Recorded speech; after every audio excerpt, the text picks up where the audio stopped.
Cinema 5D at Interbeat 2015. Brought to you by Tilta, Arm, your camera, and Kane TV, your tools for camera motion.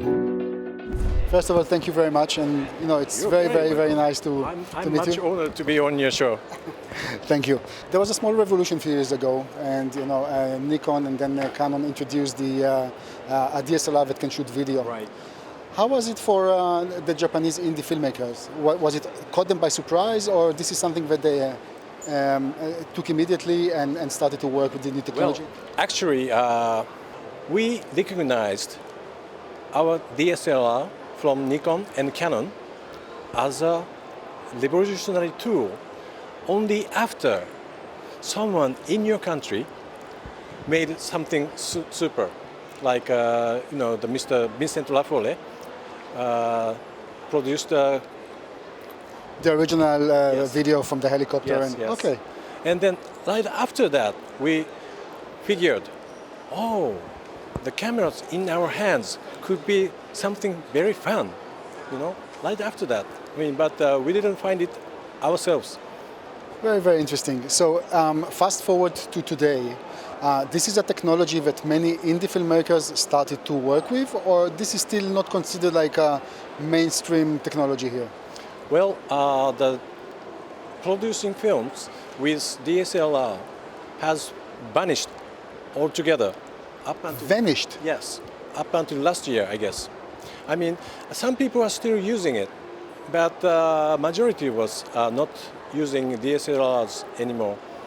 This is because, this is similar to what's going on in some other places in the world when manufacturers started to introduce a large sensor, let's call it normal cameras, like right. FS7, FS5, C300, C300 Mark II, and so on. So that's exactly what happened here. Everybody's kind of moving for the proper cameras? Yes.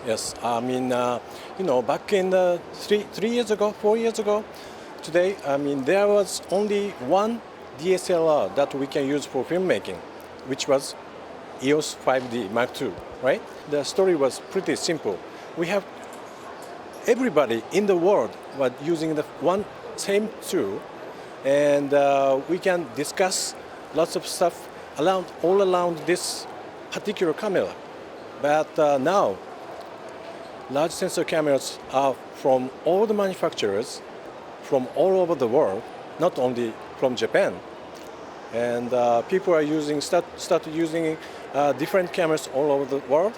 And then we kind of at a loss what to talk about, anymore. These large sensor cameras in general are being used mostly by indie filmmakers or also the broadcasters, and they're quite traditional here. Both of them? Yes, both of them. But still, the people in the TV industry are quite different from all the other world. Japanese TV guys are traditional. Yeah, very traditional.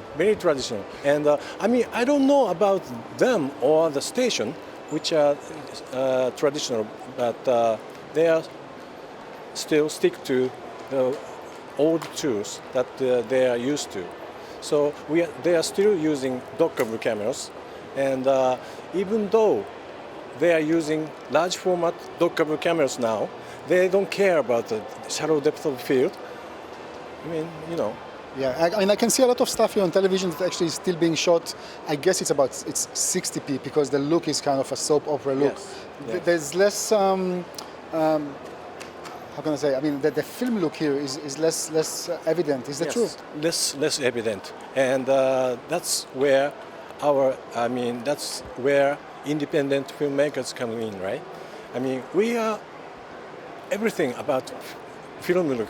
But all the TV people, they don't care about the film look at all. They don't even know about what's going on in the world. That's why I'm still, transmitting information all from your blog and some other blogs from all around the world to present that what's going on in the world. But that's still majority of people in Japan are less interested in film look.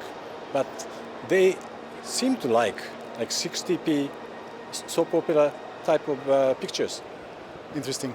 I want to go back for a second to DSLRs, or actually mirrorless.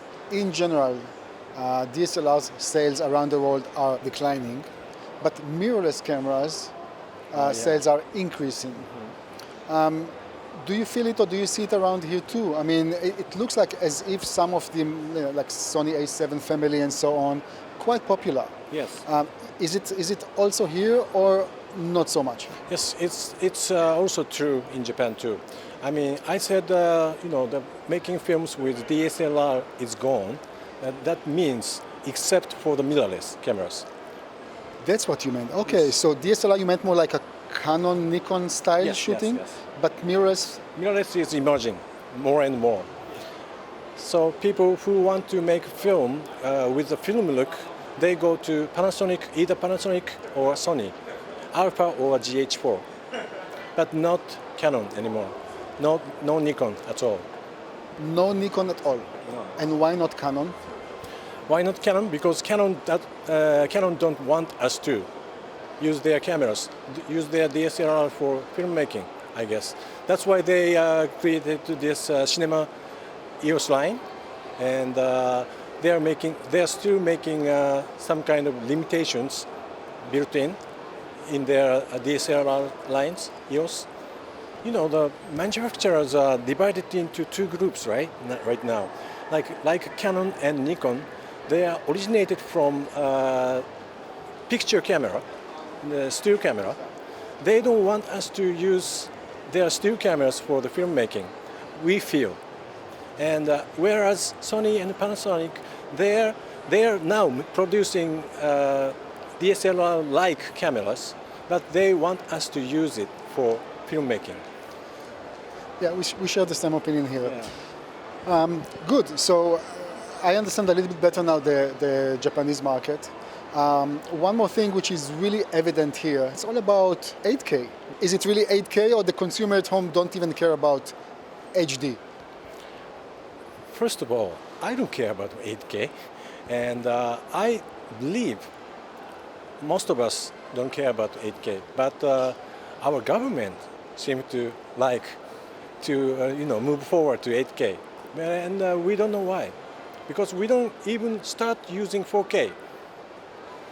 No. Okay. I was just doing the show today with the people from the industry, and they are always chatting that 4K is finally starting this year. But our government is always talking about 8K, and we don't know where that is. Thank you very much for joining us. Thank you very much. And thank you very much for watching this video. See you in the next one.